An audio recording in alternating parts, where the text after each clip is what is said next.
बिस्मिल्लाहिर्रहमानिर्रहीम। अस्सलाम वालेकुम रहमतुल्लाहि व बरकातुहू। कैसे हैं सब? उम्मीद है सब ठीक होंगे। तो जी आज हमारी जो क्लास 9 की फिजिकल एजुकेशन की सीरीज चल रही थी उनका लास्ट लेक्चर है। यूनिट नंबर 9 का फर्स्ट पार्ट हाफ हमारा हो चुका है। जो सेकंड हाफ पार्ट है वो आज हम कवर करेंगे। चलिए जल्द से करते हैं। आज हमारी इसकी सीरीज ख़त्म हो जाएंगी। नेक्स्ट हम इंशाल्लाह 10th क्लास की सीरीज स्टार्ट कर रहे हैं। तो चैनल को सब्सक्राइब करें, लाइक करें, शेयर करना मत भूलिएगा ताकि सबसे पहले जो नोटिफिकेशन है वो आप तक पहुंचे वीडियो का। चलिए जल्दी से स्टार्ट करते हैं। अच्छा जी, आज हम देख रहे हैं आप पेज नंबर 42 है, चैप्टर नंबर 9 है और जिस्मानी ह्यूमन बॉडी सिस्टम से हमने आज स्टार्ट करना है। जिन्होंने पीछे वाली लास्ट वीडियो नहीं देखी वो पीछे वाली पेज जाके देखें ताकि उन्हें अच्छे से समझ आ सके। चलिए जल्दी से स्टार्ट करते हैं। आज हमने करना है जिस्मानी निज़ाम यानी ह्यूमन बॉडी सिस्टम। इंसान का जो जिस्म होता है उसके बारे में हमने डिटेल से आज पढ़ना है। इंसान जिस्म अल्लाह ताला का सबसे बड़ा करिश्मा है। इसमें बहुत से निज़ाम काम करते हैं। हर निज़ाम के ज़िम्मे अपने अपने हिस्से का काम बटा हुआ है।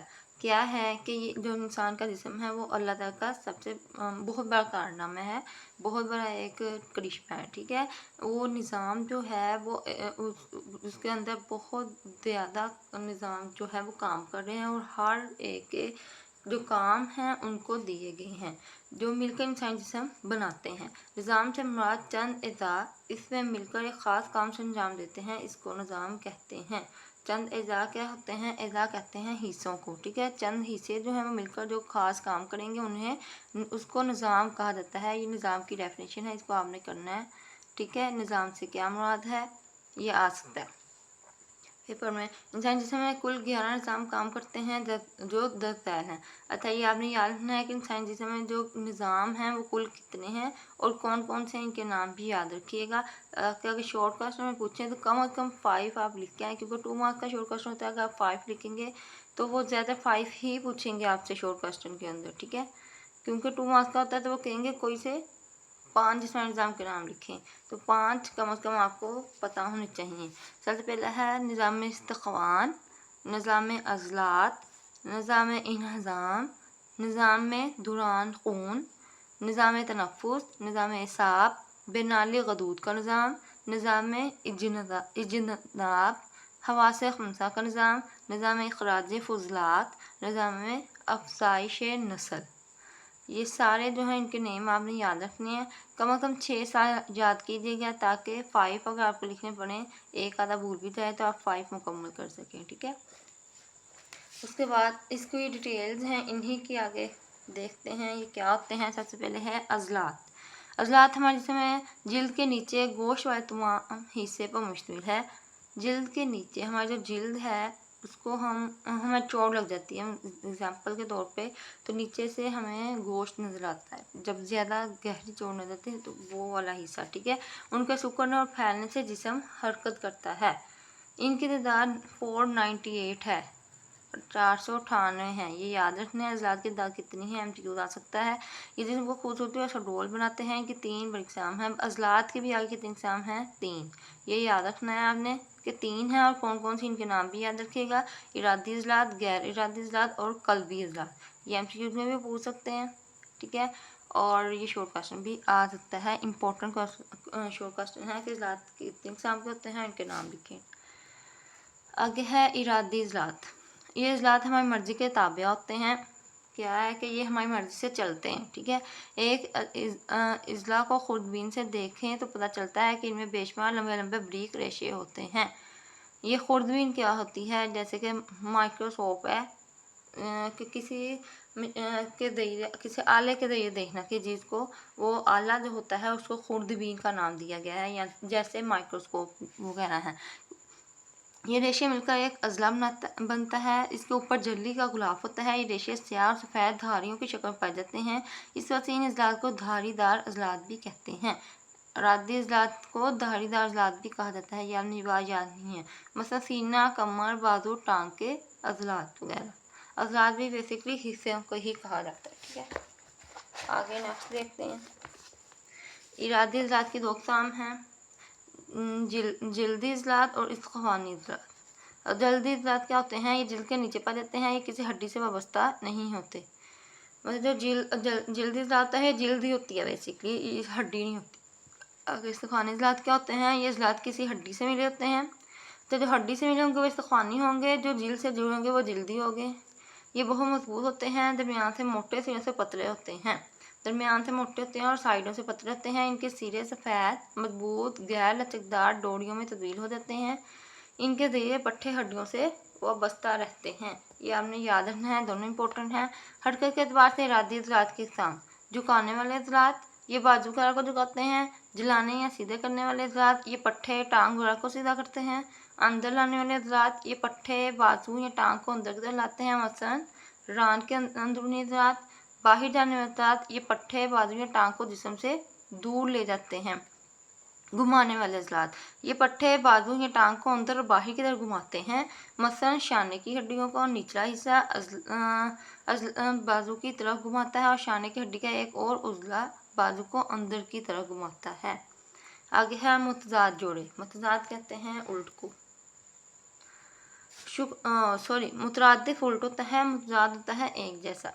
इनमें से जब एक उज़्व सिकुड़ता है तो मुखालिफ इज़्लात फैलता है, उल्टी होता है। मुतज़ाद उल्ट होता है, मुतरादिफ एक जैसे होते हैं। जब एक हिस्सा सिकुड़ेगा, मतलब इकट्ठा होगा, तो दूसरा हिस्सा क्या करेगा, वो फैल जाएगा। इसकी मिसाल बाजू का वो शाना है जो पट्टा और 3 शाखाएँ हैं।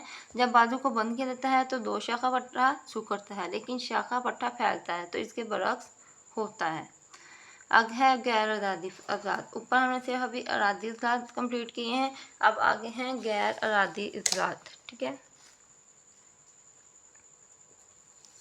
उम्मीद है कि आप नज़र सही आ रहा होगा।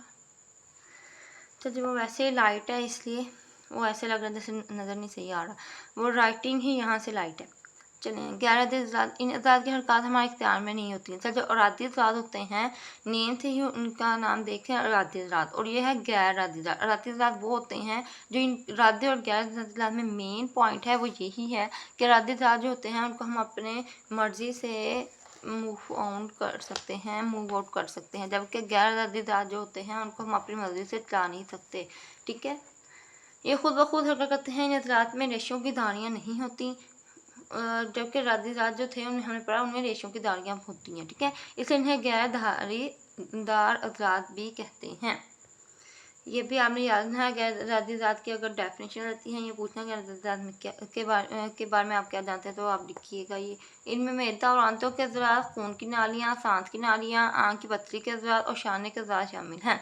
अच्छा, यहाँ तक लिख के आगे ये जितनी उन्होंने एग्जाम्पल्स दी हैं इनमें से आप 2 से 3 लिख दें तो काफ़ी होती हैं, सारी लिखना ज़रूरी नहीं होता। इनके हरकत से निसाब साब मुतल्लिक है। अच्छा जी, इन हरकत में क्या निसाब साब इनके साथ होता है, ये उम्मन छोटे और नाजुक होते हैं, छोटे भी होते हैं और नाजुक भी होते हैं, बहुत ज़्यादा ताकतवर नहीं होते। आगे है कल्बी इज़लात। कल्बी क्या है, कल्ब किसको कहते हैं, दिल को। ये इज़लात दिल में पाए जाते हैं।